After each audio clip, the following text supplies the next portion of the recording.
Um, Hey guys, whoever's listening. My name's Neil Dave, and I study architecture. I'm in second year right now. Um, and yeah, uh, that's about it for now. Uh, letting you know. Yeah, so I'm Leighton Fuller. I'm also studying architecture. Um, I'm technically first year, starting my second semester now. Neil's a bit ahead of me in his second year, the big man, big brain over there. Nope. Um, so yeah, I guess that's us. Um, we're just sort of starting this semi podcast, this discussion space to sort of like get our ideas out there. Um, Nothing's like that formal for us. We just want to start something to get us thinking in different ways and maybe get some different perspectives down the Yeah. line.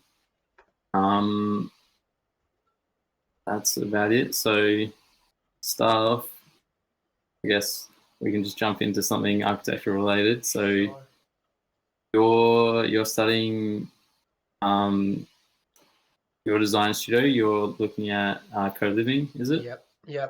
Yeah.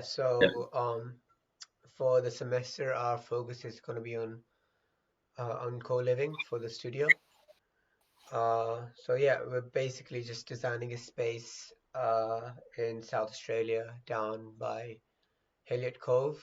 Um, and yeah, it's a sort of a group assignment, and we're just yeah, we're focusing on co-living. So right now we're just like starting to learn about what co-living actually is. Um, so yeah, do you know much about co-living or Um, Very little. Like you can sort of get the gist from it from its name, but yeah, looking at it in further depth would be quite interesting. So I don't actually know that much about yeah, it. fair.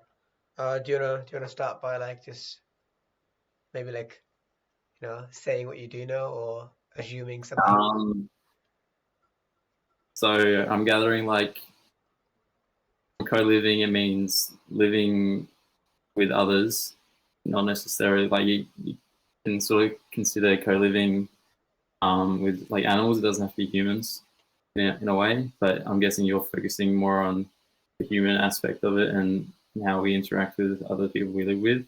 Yeah, So from pretty much what I know, like it's essentially very cultural because in some cultures it's very common to have multiple families living in like a smaller area or sort of in like a compound where you're in a small community by yourself and inside the yeah, large community. yeah, Um, like historically, that's been going on for like ever since humans have existed, really yeah, evolved to civilization. So yeah. that's pretty much all I know. If I'm right, you can say my bad. My bad. If I'm right, you can say I'm right. But Yeah. what are you looking at specifically in terms of co-living in like South Australia? Yeah. So, well, there's technically no wrong answer there. It's you got the gist of it. It's basically living in a community, um, uh, as the name suggests. But yeah, it's just it's sort of like a trend. It's an upcoming trend right now. Some people are saying it's sort of like the way we're all going to be living in the future. Like it's going to be a necessity. Co-living's basically so there's so Why there's why do different. people say it's going to be? Why are people saying it's going to be a necessity? Yeah, well, so okay, to get to that, I think I'll have to explain like the basics of co-living. Well, so there's different levels of co-living, right? Essentially what it is it's a community, and there's private areas and there's living. Well, there's private areas and there's public areas where the community shares, and there's the private areas where you are on your own. Um, but there are some co-living facilities which have no private areas. It's everything's a community space. that sort of situation. We were just looking at this thing called pod share. Have you heard of pod share or no? Yeah. You have? So I went to Japan. When was the end of 2019, Yeah, and one of the guys I went with was like really interested in the pod hotels. right. So um, it's a bit like a hostel in Europe where you just like share a room with people, but the whole idea is like the hotel is just like layers of pods. Yeah, So we went to one that was like really nice, and you had like a really big pod, and but there's majority of them are just like a bed inside a pocket in the wall, and then right. the rest of it is sort of like communal area. Yeah, But you don't spend too much time in the actual pods yeah, themselves. yeah. Yeah, Fair. Yeah. That's basically what pod share is, except the situation that we looked at. Sorry. Was I think it was in LA. And it was basically they would rent out a warehouse and they just have bunk beds, right? Just like everywhere. And they would have like so there would be like zero privacy even when you're sleeping. Everyone knows everyone's names. Um, and yeah. When in the pod hotel I was at, we yeah, had like a blind that you could pull down and lock yeah, when you want to sleep and get some privacy. yeah. Which honestly is better, obviously, right? Like we don't want to have Yeah, like no privacy at all, because yeah, I think this was more of like a temporary living situation where you can go there for like maybe like a week or so, if you've just moved into LA.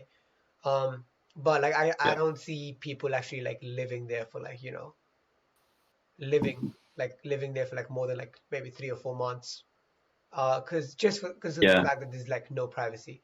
Um, but yeah, that's one of I think the in like just about sorry.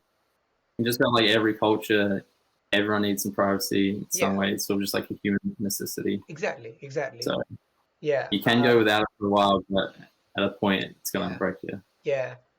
In the video, she actually mentioned that, it's one of the benefits, like, having no privacy is like, no one's doing the filthy stuff or whatever. But it was just stupid. I think everyone was laughing at it at one point. Like, yeah. But there were other, I think there was this tower called the Collective. I think it was in London. I'm not quite sure where it was actually. But that's a more high-end luxury like a co-living situation where you have private rooms. That's your private area, and then you have like community hall, your public spaces where you can like meet new people. And yeah, that's more of your, I would say your normal co-living situation. Which if it does become a necessity in the future, that's probably what we're looking at. Um, Rather than a completely open space where you have no privacy. Um, Yeah, the open space thing seems like when we see natural disasters and there's like tsunamis or earthquakes yeah, and people's houses are ruined, and they just like have a sensor with like people just yeah, like mattresses on the floor. That's what it yeah, seems like in my head. yeah. That's literally what it was. It was But basically just bunk beds, and it's just a little bit more fancier than your, I don't know, your hostel or yeah. yeah, Um, but yeah. So okay, why would it become a necessity at one point? I haven't looked too much into it, but I would assume the fact that it's a lot, you use a lot less resources to build for a larger community. Your typical house would, I'm assuming, would take up a lot more square footage, like your area on land per person, as opposed to a co-living situation where uh, I feel like the footprint would be a lot smaller.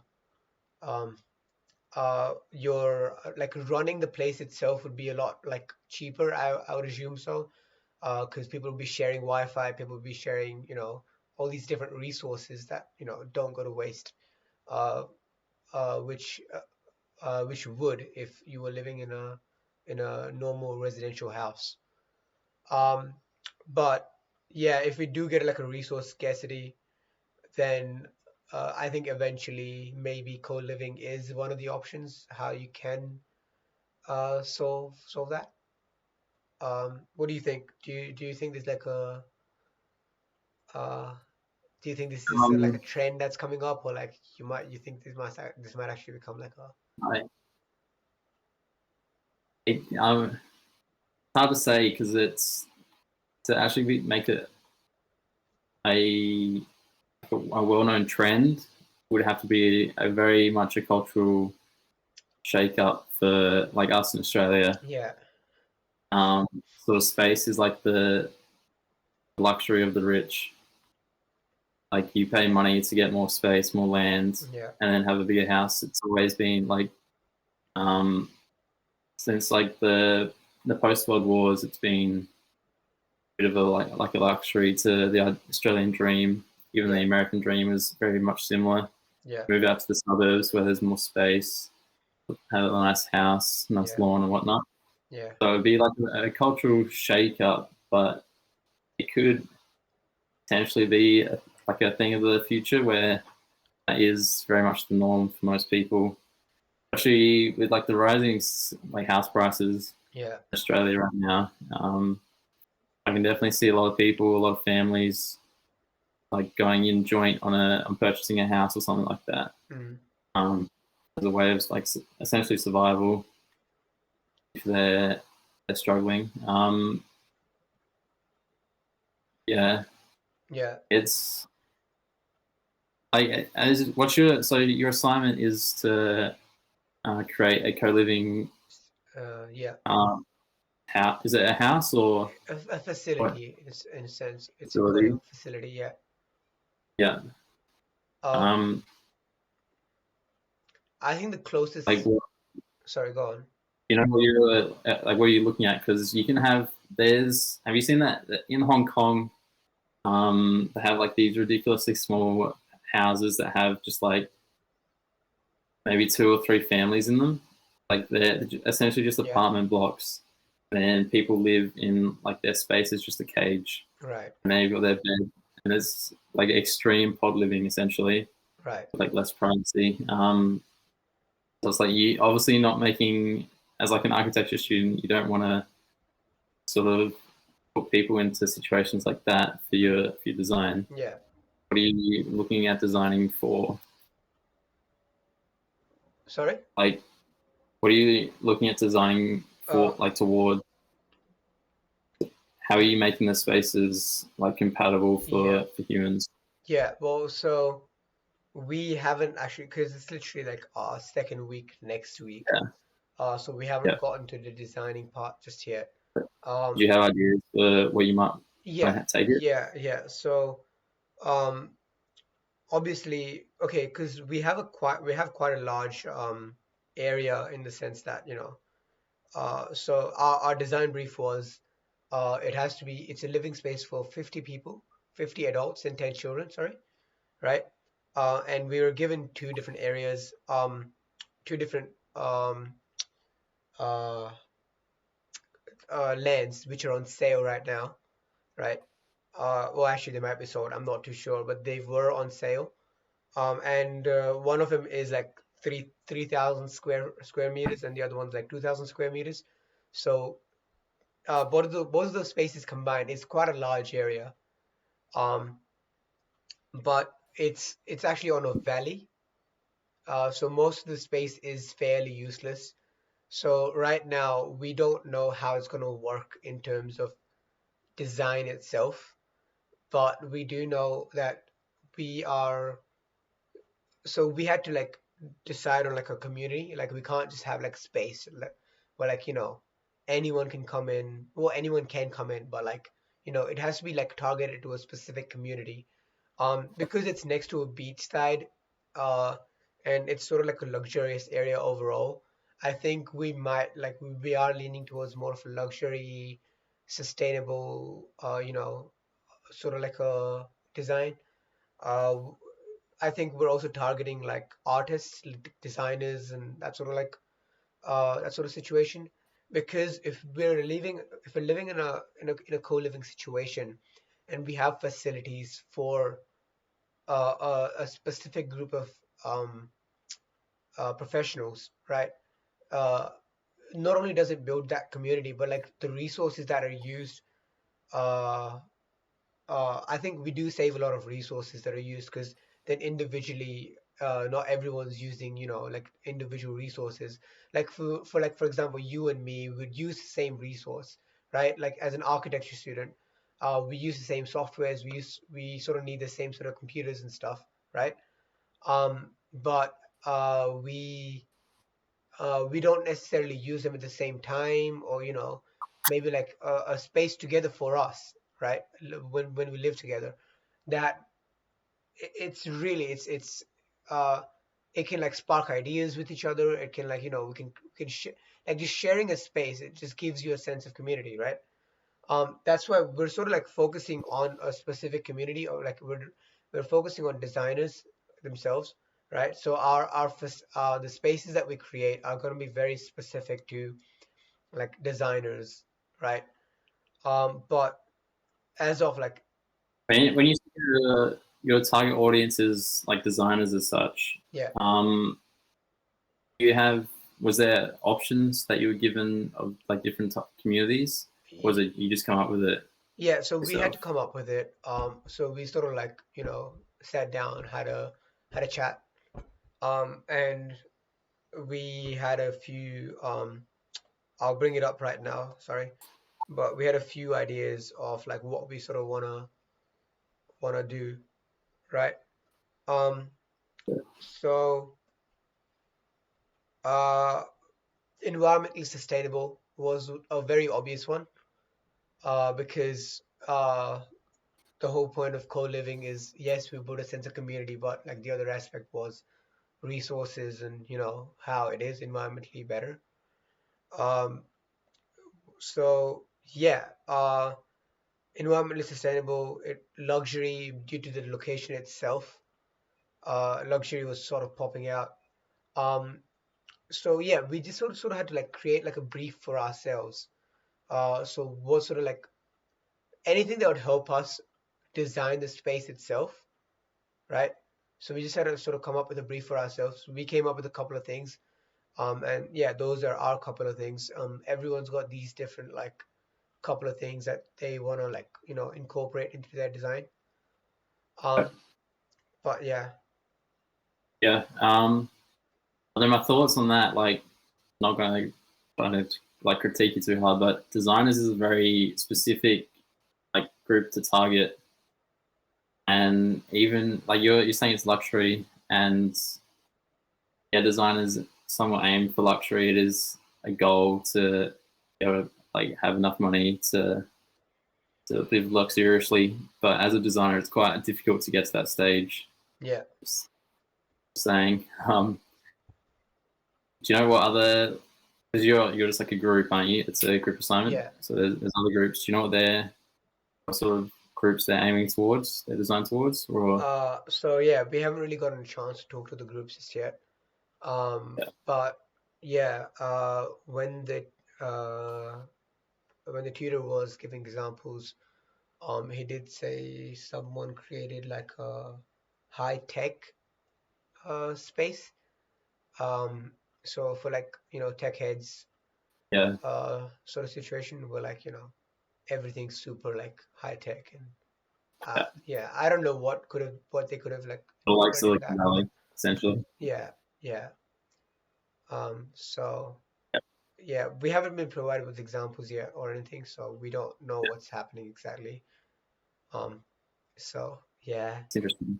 yeah, Um, Moving away from like the specifics of your assignment, but like yeah, co-living, do you see it if we progress it? Because there's communities, I don't know like which specific areas around the world, but they have just like a compound with it'll be like gated off from everyone else outside, and then it have like six houses in it. I think it's somewhere around like the Middle East or like that North Eastern yeah, African area. yeah. Um, do you think co-living would work in that sort of sense? Maybe a bit more confined since spaces. obviously becoming an issue for humans around the world? Or do Um, you think it's like you could essentially say Adelaide is like, or every city around the world is essentially like a large co-living area? well, yeah, so co-living is like it's sort of like living together, right?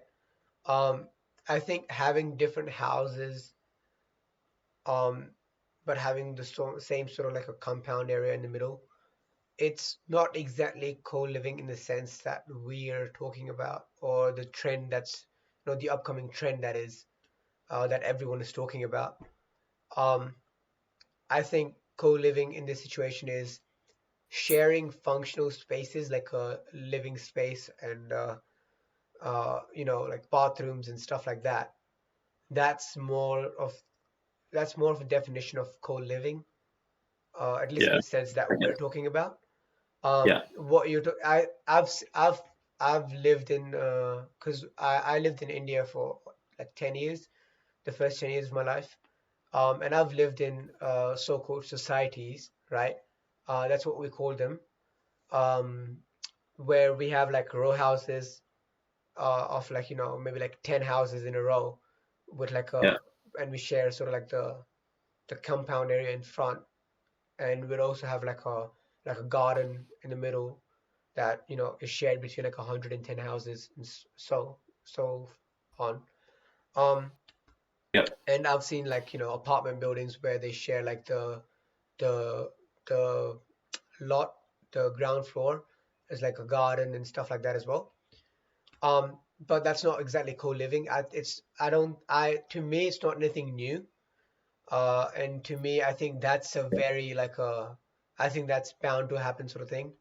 Especially maybe not in Australia, because we have so much space to us. Um, but yeah, our tutor was telling us that co-living is becoming more of a thing in Melbourne and Sydney.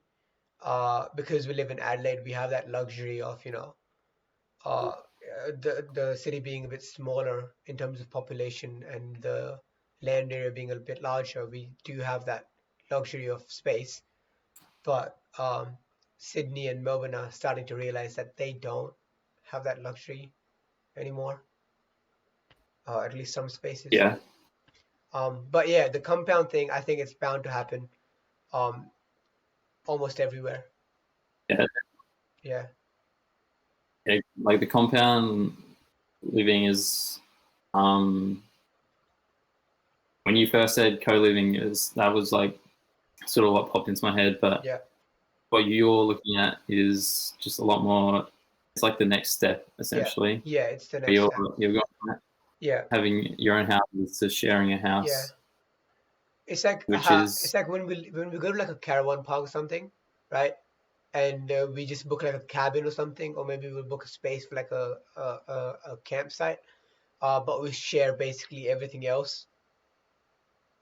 That's essentially yeah, what we're looking yeah, at. yeah. Yeah, Um, you've probably got a good insight since you said you've come from like communal living. yeah. You've got a background in it.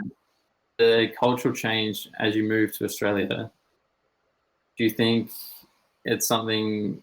Was it hard moving away from that communal living to being essentially like a bit of a lone wolf? It, Obviously, you would have found communities and stuff in yeah, Australia that yeah, you would like search out to have friends, since friendship yeah, and connections are very important to humans. But yeah. would you say it was difficult, or In a way, for sure. I think I was too young to like think about all that. Because I yeah, was only like what 9 years old, 9 or 10 years old when I moved here. But I do remember thinking that I don't see anyone around. Because this is less to do with the fact that we share like a community. It's more to do with the fact that just the population of India. Like if you walk out on the street or anything, you're always seeing people. You're always running into people. Um, Even if you're not talking to them or you don't know them, it's fine. But like it still gives you a sense of like, like you're a part of something. Um, I think when I moved here, I remember looking out the window of the house, and I see like no one on the road, on the street, um, like the street in front of my house, and I'm like, damn, okay, there's like no one that lives here, right? And it's hard to like feel a part of a community like that. Um, Yeah, obviously, eventually, I did like we did like, and I did end up making friends with like the neighbors and stuff like that. But like, it takes time, as opposed to like in India, it's always happening really fast, because of the sense of community that we build. Yeah. yeah. Um, so I'm not exactly sure how to phrase this, but the implementation of co-living, you sort of seen like the opposite. Is that like you've Yeah, seen yeah. like I gone I, I went the other I essentially went in the other like community direction. living. Yeah. Yeah. How do you think we would, as a like a society or as a culture, move towards co-living? How would you try and like get that change rolling a bit faster or a bit more steadily? Well, I think. Oh, to be honest, I'm not too sure. It's a very tough question to answer. Um, Yeah, but I think one thing that we do have to be very mindful of is we do create enough private spaces so that everyone is comfortable moving into a community like space, right? Because we have to understand that while we are social creatures, it's also very important for us to spend time by ourselves, right? Um, so I think a pod share like situation would not work at all, where you just like throw a bunch of bunk beds and call it a co-living situation. That's not going to work. I think it's very important to have yeah, like private spaces for ourselves. Um, yeah, that's my only say. But like, it's a very tough question to answer. Uh, yeah. yeah, It's definitely going to be led by design. Like yeah, people aren't going to follow design well, and they can actually see themselves incorporating that lifestyle into their essentially routine. I agree. Yeah. Do you think it will happen quickly, or like will it be essentially an overnight thing, or just take 100 years, if not more? It's so hard to predict that, isn't it? It Yeah, could happen. It could happen overnight. Something could spark and happen within a few years. Everyone's living co-living situations, but I feel like that's a very unlikely situation. I feel like this is more yeah. so like over 20, 30, like 40 years, maybe like You 50 think years. You're you think COVID, this world of COVID, post-COVID, essentially, since vaccines are like on their way, has like a bit of a speed bump in that, or definitely, definitely, definitely? Yeah. yeah, for sure. Um, oh, maybe not. I think depends on the individual. For example, myself, I was very bored at home living on my own, right? And in that situation, maybe like a co-living situation would have helped. That's obviously considering, we would be able to talk and meet. But considering that we'd be living in one facility, right? I feel like it would help even if, you're just walking by a few people and you get to like talk to them, you're like maintaining your distance. I feel like that would have helped a lot more in to that would have helped a lot more, uh, at least in some cases. But other individuals might think, they might have liked the fact that they're away from society. They get so much time with themselves. So it depends on the individual. But post COVID, I think some people might think, they might have that hunger of meeting new people, living in a society, just because they haven't for so long. Um, like as Australians, we can't relate as much because I feel like the situation was a lot better here. But some people had to stay indoors Yeah, for ages, and they might want to meet new people and live in a community, and that might speed up co-living situation. Yeah, Yeah, co-living is definitely interesting. yeah, it's a big topic. There's this. It's like yeah, this is like a bit moving a bit away from it, but a cool fact. If I remember correctly, it's like the if the entire population of the world lived at the same population density as like Manhattan, Yeah. you could fit everyone. You could have like everyone live in the state of Texas. In what, sorry? In the state of Texas, Oh wow, really? yeah. Damn.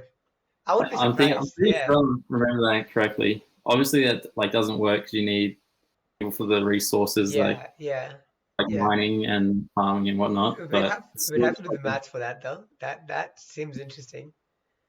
it's a Yeah, like, interesting possibility. You could yeah, really, you know, if there was another pandemic, I guess we're essentially screwed. yep. Manhattan got Yeah, hit pretty hard, pretty quick.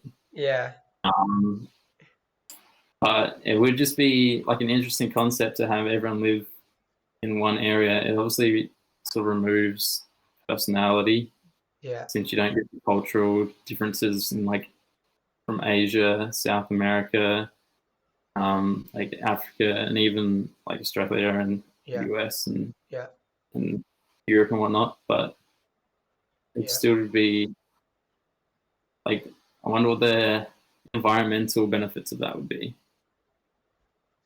Like Fair. you just have Well, everyone in this one dense location, then obviously animals are going to thrive. yeah, yeah. Yeah. I think overall, you'd use a lot less electricity. You'd use a lot less, just resources. Like to build. Okay, let's say we even like build Texas into like a city or like a state where everyone can. Sorry, yeah, a Manhattan, right? Um, I think, yeah, I don't know. I don't know. It's hard to say anything, to be honest. But for sure, You have to infrastructure like electricity and whatnot. You could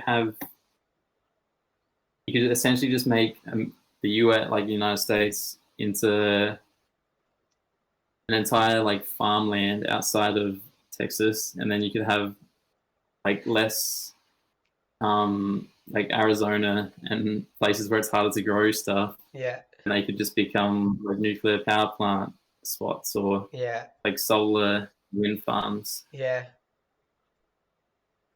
Damn, that's a very interesting thought. And like you could have people. Obviously, people need to explore and like wanderlust that people get, travel Yeah, bug, what people call it. You could have just like tourist locations in hotspots, yeah, what whatnot around the place, and damn. you'd always have like the best doctors and medical facilities nearby, just inside Texas somewhere. How do you think it would work in terms of the infrastructure? Would it just be like huge ass, like super long skyscrapers, or? Oh, I mean, it would just be Um, Manhattan. It would just be Manhattan spread out in the area of yeah, Texas. Yeah, pretty fair much. enough. Yeah, Yeah, that would yeah. look ridiculous. That'd You would be, see that from yeah, space. That would be cool. yeah. It'd be Just what's that planet in Star Wars from like the first like one, two, and three? haven't seen Star Not one Wars. and two. Oh, really? Yeah, I don't remember yeah. what the planet's That's called, but it's just like a planet that's just one big huge city. damn. That was a fun little segue. Yeah, um, it's like an interesting concept yeah, for, especially like moving away from Earth, going to different planets. Moon, I guess, is like we could live at the same density as people in Manhattan. Obviously, it's not for everyone, but yeah, it's doable. yeah, yeah. But like, do you really like? Is Moon really like our best option though? Like when we have Mars as an option. Um, Like I think, yeah, it's interesting though. I was actually looking. I I don't know if you walked by it in our studio, but I think it was someone in fifth year that did their final project on like living on the moon. Did you see that or? Yeah, I think I saw that Yeah, over summer school.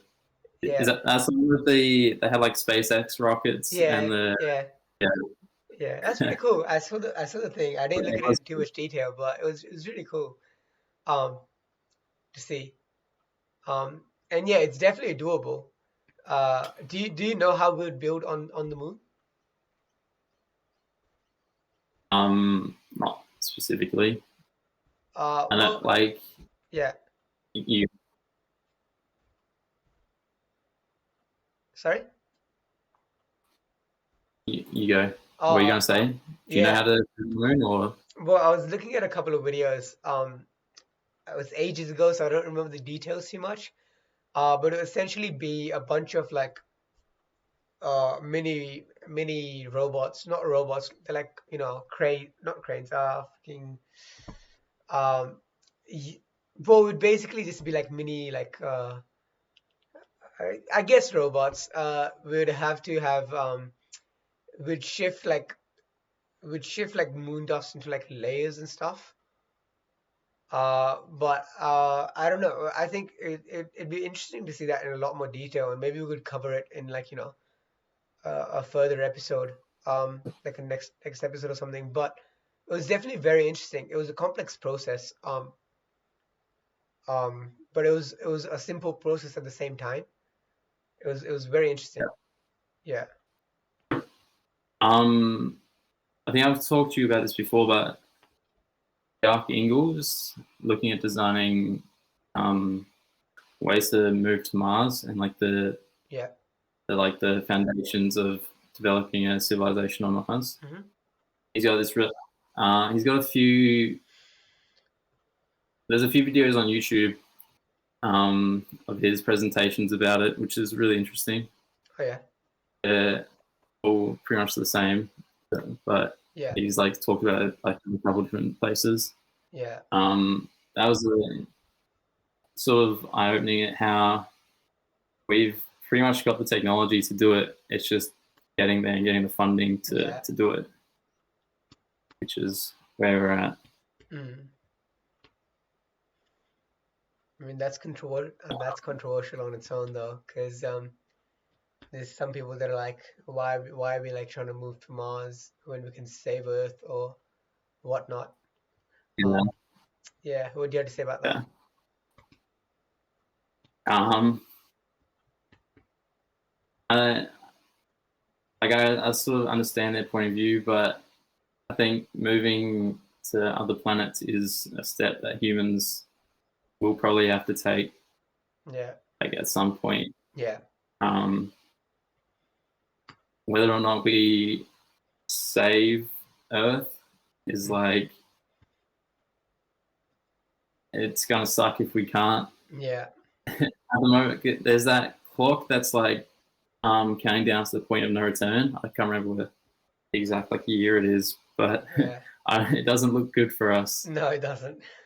It does not look good for us at all. Yeah, It's not saying that we should just like give up on Earth even after that date, but just like expanding outside our possibilities to yeah, travel to other planets. yeah. I also think the clock is always moving further back from what I know. I don't know if this is okay. I don't know Yeah, how reliable the sources were here, but I have heard that because the technology is always like you know moving forward.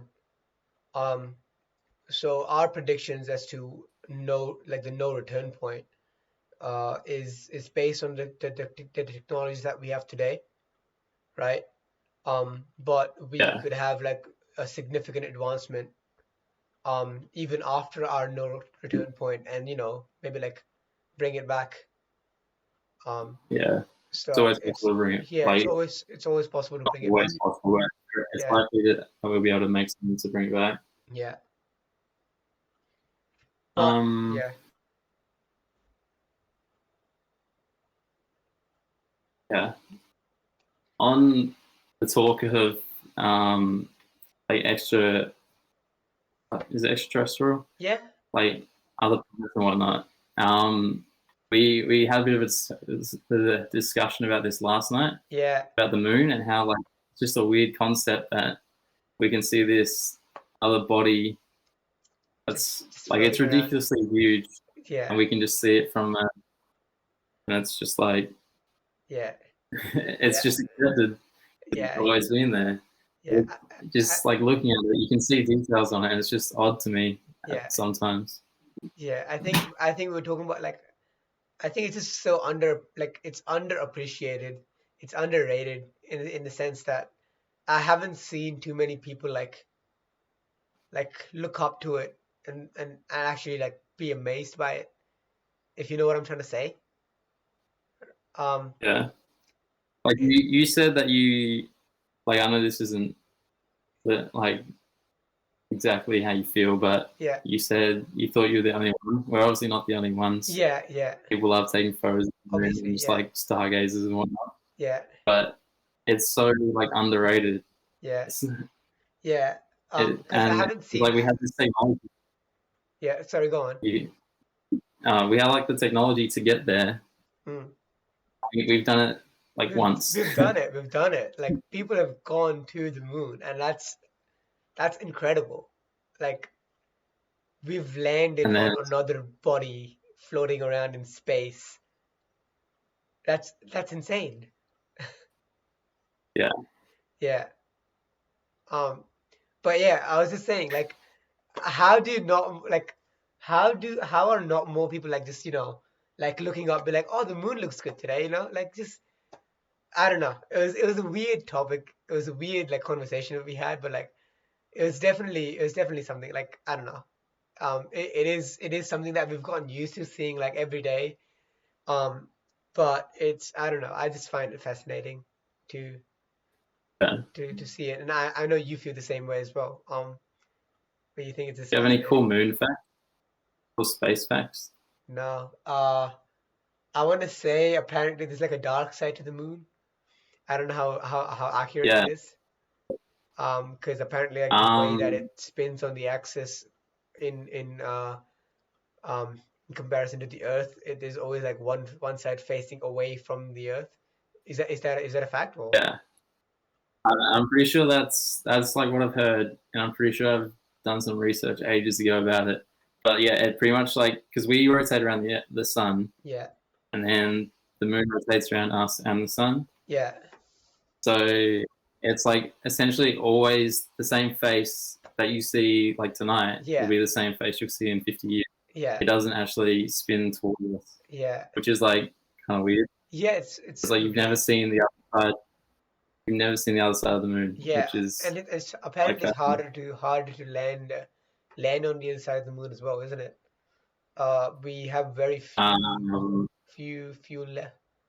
Um, spacecrafts that land on the other side of the moon. Or yeah, I think it's also it's like really cold yeah, fair. Yeah, that would because it doesn't.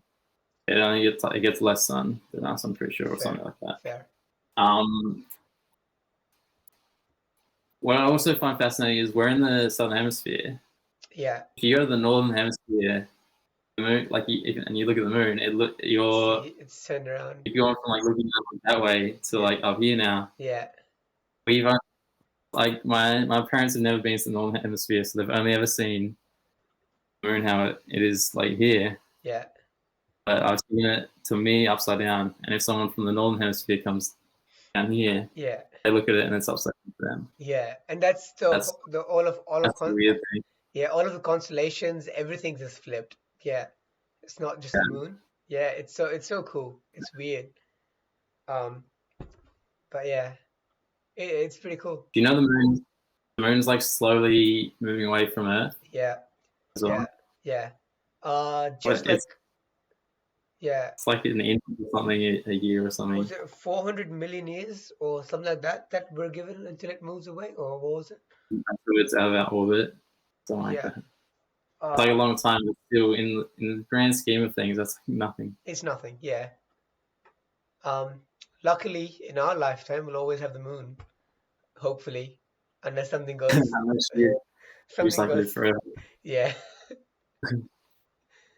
Yeah. Wait, there was also the dark side of the moon thing. Also reminded me. What planet was it that had longer years than days? Oh, Oh, sorry, it's longer days than the year. Was it is it Venus? Venus? Venus, I think it Yeah, I was. was going to Yeah. say Venus. It's one of the ones between Earth and the Sun. Yeah. I don't think it's Mercury, but it No. rotates so slowly Yeah. that it goes around the Sun faster. Yeah. I mean, that's pretty cool as well. Um, Um, so according to Google, according to BBC, the moon is like spinning away from Earth at 3.78 centimeters per year, right. Damn. Okay. which is like It's nothing in the grand scheme of like planets, but yeah. that is a bit. It's a significant amount in the sense that we can measure it. Yeah, Yeah. which Yeah. is just like a weird thing. Yeah. Also, yeah, the fact that all the planets, like scientists have measured the diameter of like every planet, Mm-hmm. and you can fit every planet in in our solar system between Earth and the Moon. Sorry. You can fit if you lined up all the planets like back to back, Yeah. right next to each other. You can fit them between Earth and the Moon. Oh wow. Wait. Yes, I Yeah. have heard that before. That is so cool. Yes. Yes. Oh my God. Uh, I mean, if you think about it, that's insane. Because like some of the planets are like Jupiter Jupiter and Saturn or are Saturn. huge. Yeah, they're huge. And to think that you Um, can just casually fit them between Earth and Moon. Wow. Uh, yeah. What do you think about the people that um deny the moon the Moon landings? landing. Yeah. Not saying that I follow the conspiracy, but there's almost like, it's almost absurd that the US made it there. Yeah. Because in like the space race, the USSR won like every single milestone up Yeah. until that one, and then all of a sudden the US just got there. Yeah. But then again, I still believe that it actually happened. Yeah. Fair. Because I mean, it's just yeah. I was doing research for this because we had to write a persuasive text in year nine, and I ended up like ranting on about how people who don't believe that the moon landing happened, I basically called them stupid in the whole thing. Uh, but yeah, there were all these like arguments about you could see the flag moving, or you can't see any stars in uh, in the photos and stuff. There were like so much like the explanations, like the counter explanations, are so easy that like someone like in year nine could just write them down, like research and write it down, and prove them wrong. Yet there's people that still believe that like it didn't happen. And the fact that we can point a laser to the moon and we'll get a response because we laid down mirrors on the moon. Ah, There's like a whole episode of Big Bang Theory about that. oh yeah. I watched Big Bang Theory Yes. ages ago. I Yeah. don't remember it, but yeah, Um, you know how also back to the fitting all the planets between yeah, Earth and the Moon. I just looked it up. So the average distance between the Earth and the Moon is 384 1,400 kilometers. Obviously, it's not like a perfect circle. yeah, and then you can fit all the planets between them with only 8,030 Ks to spare. So it's almost like wow. Oh, yeah, it's only a small difference, but still impressive. Damn. Also, remember the memes that were like, it was like talking about the landing on the moon, and they sort of compared the 1969 like CGI Yeah, to like the early 2000 CGI, where it's just like really crappy CGI from the early 2000s. yes, yes, yes. And it's like, I don't know if you've seen it, but 2001: A Space Odyssey by Stanley Kubrick. There's like, I don't know if that's been remastered, but I watched it a couple of years ago and thought, like, damn, this came out before we landed on the moon. And it's Right. just like really impressive. So if you haven't seen that, I recommend watching that. 2001 Space Odyssey. Yeah, Oh, yeah, I'll give it a watch. Um, yeah, it's like a movie that people either get or they don't. right. And if you don't get it, you think it's like complete crap, Fair. or you think it's like the best movie you've ever seen. Right, right. So yeah, I'd recommend watching that one. But just the CGI or special effects in that Yeah. definitely make it seem like you could fake a moon landing. Oh, okay. Oh, I think I did come across. I think I did come across that point. Um, Apparently, like the director of 2001 Space Odyssey, like directed the moon landings or something like that. There were people saying that. So, yeah. Um, Yeah. yeah. I don't know. It's All right. call me brainwashed, but it seems a bit stupid that people believe in it. But I don't know. Um, Yeah. yeah, I think we did land on the moon, yeah. but I guess there's no real way for me to prove that other than just Fair. believing that history's right. We achieved it. Yeah. It'd be very disappointing. I think the other aspect of that is that I think I'd be very disappointed um to find out that we didn't land on the moon. That's why I probably want to believe Yeah. it that's why I probably want to believe in it more. Right. Uh, so yeah. Um, yeah. So I definitely have my biases in there. And Yeah, I'm definitely. quite aware of it. But Yeah. All right. yeah. Do you want to leave it? Just leave it there. Yeah. First episode. Yeah. All right. Cool. Okay. Thanks for if anyone's actually listening to this, Anyone made it still to the listening to end? this. I don't know what you're doing, but Thanks for yeah. Man, go watch 2001: Space Odyssey instead of listening to us. yeah. All right.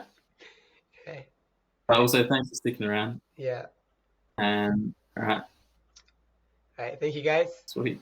All right. See you in the next episode, if we make one. All right, see All ya. right. I'm stop recording.